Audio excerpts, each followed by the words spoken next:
የቫቲካን ፕሬስ ቢሮ የርዕሰ ሊቃነ ጳጳሳት ሌዮ 14ኛን የአሲሲ ጉብኝትና የነሐሴ ወር መርሃ ግብር ይፋ አደረገ።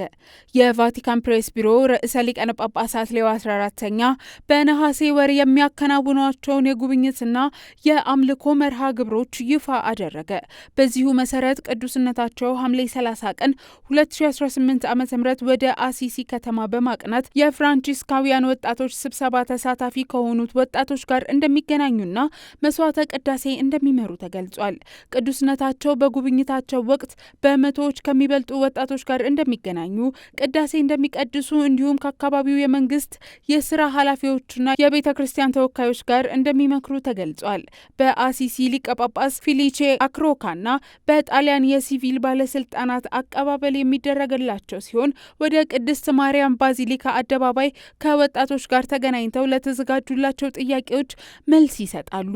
ቅዱስነታቸው በጉብኝታቸው የቅዱስ ፍራንቺስኮስን የእረፍት 800ኛ ዓመት ዝግጅቶች ለማስተባበር ከተቋቋሙ ብሔራዊ ኮሚቴ አባላት ጋር የሚገናኙ ሲሆን በቅድስት ማርያም ባዚሊካ መስዋዕተ ቅዳሴ እንደሚመሩ ቫቲካን አስታውቋል።